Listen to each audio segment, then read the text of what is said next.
Hi friends, எல்லோரும் எப்படி இருக்கீங்க? Welcome to Dhana's kitchen. இன்றைக்கி டியூஸ்டே மார்னிங் ரொட்டீன் தான் பார்க்க போகிறீங்க. எப்பயுமே கிச்சனை முந்தின நாளே க்ளீன் பண்ணி வச்சுருவேன். ஆனால் அன்றைக்கி நைட் கொஞ்சம் வெளியில் போயிருந்ததால் க்ளீன் பண்ணலை. அதனால் அடுத்த நாள் காலையில் 5 மணிக்கே எந்திரிச்சு ஃப்ரெஷ்அப் ஆகிட்டு வரத்துக்குள்ளே 5:30 ஆகிடுச்சு. வந்துட்டு ஃபஸ்ட்டு வேலையாக ஒரே ஒரு கிளாஸ் தண்ணியை குடிச்சிட்டு அதுக்கப்புறம் காஃபி போட்டு குடிச்சிட்டு தான் நம்மளுக்கு அடுத்த வேலையை பண்ண முடியும். அதனால் ஒரு கப்பு காஃபியும் போட்டு குடிச்சிட்டேங்க.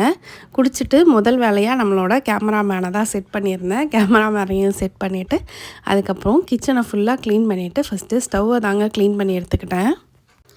இன்றைக்கி டியூஸ்டேன்றதால ஃபுல்லாக க்ளீன் பண்ணிவிட்டு ஸ்டவ்வில் நல்லா கோலம்லாம் போட்டுட்டு அதுக்கப்புறம் நான் சமைக்கவே ஸ்டார்ட் பண்ணேன். நான் இந்த டிஷ்யூ ரோலை ஒரு 3-4 மந்த்ஸாக யூஸ் பண்ணுறேன். நல்லா இருக்குங்க யூஸ் பண்ணுறதுக்கு. ஒரு 2 மட்டும் நம்ம எடுத்துகிட்டு நல்லா வாஷ் பண்ணிவிட்டு நம்மளுக்கு இந்த மாதிரி தொடச்சி ஸ்டவ்வெல்லாம் க்ளீன் பண்ணுறதுக்கு சூப்பராக இருக்குது. க்ளீன் பண்ணால் ஒரு 5 நிமிஷத்துலேயே நல்லா நம்ம காய வச்சோன்னா ஆறிடும். நம்மளுக்கு ஒரு 4-5 வாட்டி அதை மறுபடியும் நம்ம யூஸ் பண்ணிக்கலாம். இன்றைக்கி டியூஸ்டேன்றதால ஸ்டார் கோலம் தாங்க போட்டிருக்கேன். ஏதோ எனக்கு தெரிஞ்சது தான். எனக்கு கோலம்லாம் போட தெரியாது. எனக்கு தெரிஞ்சது ஸ்டார் தான், அதை தான் போட்டிருக்கேன். கோலம் போட்ட உடனே ஸ்டவ் நல்லா பளிச்சுன்னு சூப்பராக ஆகிடுச்சு பாருங்கள். ஆஸ் யூஷுவல் எப்பயும் போல் வெள்ளி செவ்வாய்னா சாம்பார் தான் வைப்போம். நானும் அன்றைக்கி சாம்பார் தான் வச்சுருந்தேன். முள்ளங்கி சாம்பாரும் கொஞ்சமாக கொத்தவரங்காய் பொரியலும் தான் செஞ்சுருந்தேன். சாம்பாருக்கு துவரம்பருப்பை நல்லா வாஷ் பண்ணிவிட்டு அது கூடவே மஞ்சத்தூள், பெருங்காயத்தூள், ஒரே ஒரு ஸ்பூன் எண்ணெயும் ஊற்றி வேக வச்சிங்கன்னா பருப்பு நல்லா குழைவாக வெந்து வந்துடும். கூடவே நான் இன்றைக்கி ஒரு 4-5 பல் பூண்டும் சேர்த்துட்டு ஒரு 5-6 விசில் விட போகிறேன். சாதமும் குக்கரில் சாம்பாருக்கு பருப்பும் வேகிறதுக்குள்ளே நான் இங்கே காய்கறியெல்லாம் கட் பண்ணிக்கிறேன். வெங்காயம், தக்காளி, முள்ளங்கி தான் நல்லா ஃப்ரெஷ்ஷாக கிடச்சிதுங்க முள்ளங்கி. அதனால் முள்ளங்கி சாம்பார் தான் வைக்க போகிறேன். முள்ளங்கியும் கட் பண்ணி எடுத்துக்கிறேன். இவ்வளோ நாளாக குழந்தைங்க லீவில் இருந்தது ஒன்றும் தெரியல. இப்போ ஸ்கூல் ஆரம்பித்தோன்னே டெய்லி என்ன லஞ்ச் கட்டுறது அதுவும் அவங்களுக்கு பிடிச்ச மாதிரி செய்யணுன்றதே ஒரு பெரிய டாஸ்க்காகவே இருக்குது. அதே மாதிரி நம்ம சேனலை நிறைய பேர் பார்க்குறீங்க, ஆனால் சப்ஸ்கிரைப் பண்ணாமலே பார்க்குறீங்க.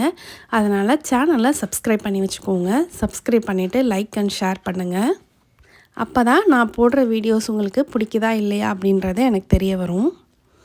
சாம்பார் பருப்பு வெந்து வந்துருச்சு. இப்போ நான் சாம்பாருக்கு காய்கறி தான் தாளிச்சிட்ருக்கேன். வெங்காயம், தக்காளி, முள்ளங்கி எல்லாம் கட் பண்ணி வச்சுட்டு அப்புறம் கொஞ்சமாக சாம்பாருக்கு புளியை ஊற வச்சு எடுத்துக்கிட்டேன். எப்பயும் போல் வெங்காயம், தக்காளி தாளிச்சிட்டு முள்ளங்கியும் சேர்த்து நல்லா வதக்கிட்டு சாம்பார் பொடியும் போட்டு லாஸ்ட்டாக கொஞ்சமாக புளி கரைச்சி ஊற்றி பருப்பையும் சேர்த்து ஊற்றிட்டிங்கன்னா நல்லா சூப்பராக சாம்பார் ரெடி ஆகிடும். இன்றைக்கி ஸ்நாக்ஸ்க்கு பசங்களுக்கு இந்த ஃப்ரூட்ஸ் தாங்க கொடுத்து விட்டேன். இப்போ இந்த ஃப்ரூட்ஸ் எல்லாம் நல்லா சீசன் போல் இருக்குங்க. 1/4 கிலோவு 100 ரூபா அப்படின்னு தான் கிடைக்கிது. ப்ளம்ஸ், அப்புறம் செர்ரி பழம், அப்புறம் லிச்சீஸ், இந்த ரம்புடான்லாம் இப்போ சீசன் போல். அதனால் இன்றைக்கி ஸ்நாக்ஸுக்கு குழந்தைங்களுக்கு ஃப்ரூட்ஸ் தான் கொடுத்து விட்டுருந்தேன். அதே மாதிரி பசங்களுக்கு டெய்லியும் ஒரு 2 லிட்டர் தண்ணி கண்டிப்பாக நான் கொடுத்துருவேங்க. ஆல்மோஸ்ட் ஒரு 7:30க்கெலாம் எல்லா வேலையும் முடிஞ்சிட்டு லஞ்ச் பேக்கும் சூப்பராக பேக் பண்ணி வச்சுட்டேன். மார்னிங் பிரேக்ஃபாஸ்ட்டுக்கு அந்த சாம்பார் சாதத்தையே ஊட்டிட்டேன். அவ்வளோதான் இன்றைக்கி வீடியோ. நாளைக்கு வேறு ஒரு வீடியோவில் பார்க்கலாம். பாய்.